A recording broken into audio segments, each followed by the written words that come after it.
Hi, I'm Brenda Lee Pui Yuen, student ID BMC 2309032. In this video, I'll be explaining what is IP addressing and why it matters. Whether you're browsing the web, using an application, or even connecting with someone online, IP addressing is what makes it possible. So, imagine you're sending a birthday card, but you do not include any addresses. It doesn't matter how nice the card is, it is never going to get delivered. That's exactly what happens when we try to send data online without an IP address. IP addresses are what makes the internet work. Every video call, every web page, every email, it all depends on IP addressing. In this video, we'll dive into what an IP address really is, how it fits into the big picture of networking, and why it plays such a crucial role in connecting us to the world.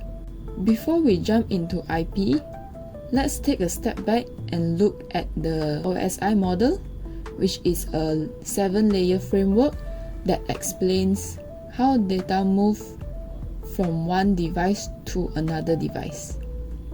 Each layer has its own responsibility, from the physical wires at layer 1 all the way to the application you use at layer 7. IP addressing sits in layer 3, the network layer. This is the layer responsible for logical addressing and routing. It doesn't care about the hardware or cables. It only cares about how to get your data from one network to another. Think of it as the navigation system of the internet. So, what is an IP address? The term IP stands for Internet Protocol, and an IP address is a unique number assigned to every device connected to a network. This number allows devices to send and receive information like websites, email, or even messages. Think of it this way: the internet is like a massive postal system, and your device is like a house. Just like your home has a physical address to receive any mail, your device needs an IP address to receive data too. For example, when you search something online, your device sends a request, and the website responds using your IP, and that's how the information finds its way back to your screen. So in short, an IP address helps identify your device on a network and allows it to talk to another device or websites online. Now that we already know what an IP address is, let's explore further to different types of IP addresses. First of all, there are two main versions, which is IPv4 and also IPv6. So for IPv4, which is the most common and looks like this, it uses 32 bits and can support around 4.3 billion unique addresses. Then there's IPv6, which is newer and more advanced. It looks something like, with 128-bit addresses, it offers around 340 undecillion combinations. That's enough for every device, grain of sand, or even cell on Earth to have its own address. Besides version, IP addresses can also be classified by how they are used. For example, a static IP is one that stays the same, most commonly used by servers. A dynamic IP changes every time you connect to a network, usually given automatically by your internet provider. And lastly, there are public IPs, which are visible on the internet, and private IPs, which are used within a local network like your home Wi-Fi. All of these types work together to make sure data is delivered to the right place. So after all, why is IP addressing so important? IP addresses make sure every piece of data knows where to go and how to return. web browsing, which IPs help your browser fetch pages, online gaming, which connect to game servers in real time, emails, send and receive with accurate delivery, and lastly, security. Firewalls use IPs to block threats. IP addresses are like traffic signals and road signs on the internet, guiding every bit of information safely and accurately to its destination. So next, NAT, a clever IPv4 solution. With IPv4's limitation, we use a trick called NAT, which is Network Address Translation.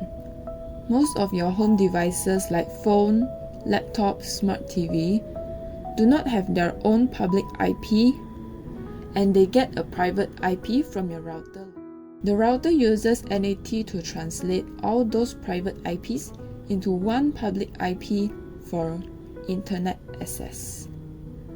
It's like a receptionist passing your message to the outside world and then delivering the replies to the right person internally. NAT helps us stretch IPv4 a little further while still remaining all the connectivity and the basic security. How IPVs are assigned and routing. Devices on your network typically get their IP address from a router using DHCP or Dynamic Host Configuration Protocol. With DHCP, devices automatically receive an IP when they connect, which no manual setup needed. Static IPs are usually assigned to servers or printers so they don't change. When you visit a website, your device sends data to your default gateway, usually your router, which forwards it to your ISP.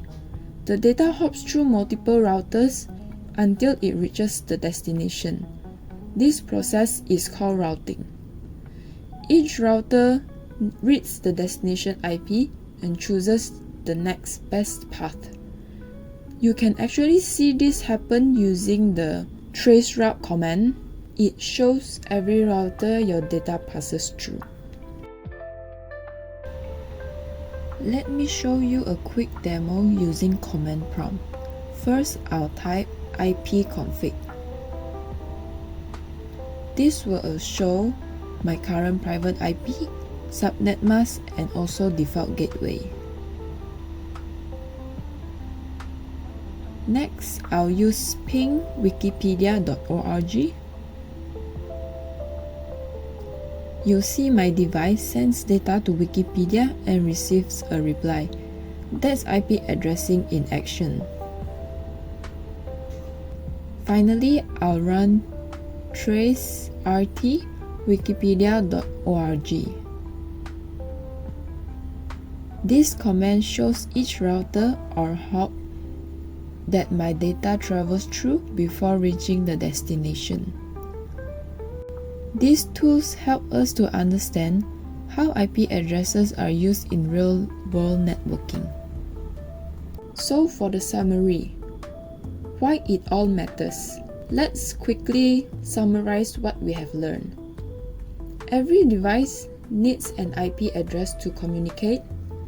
IPv4 is still dominant but running out. IPv6 is the future with more than enough addresses.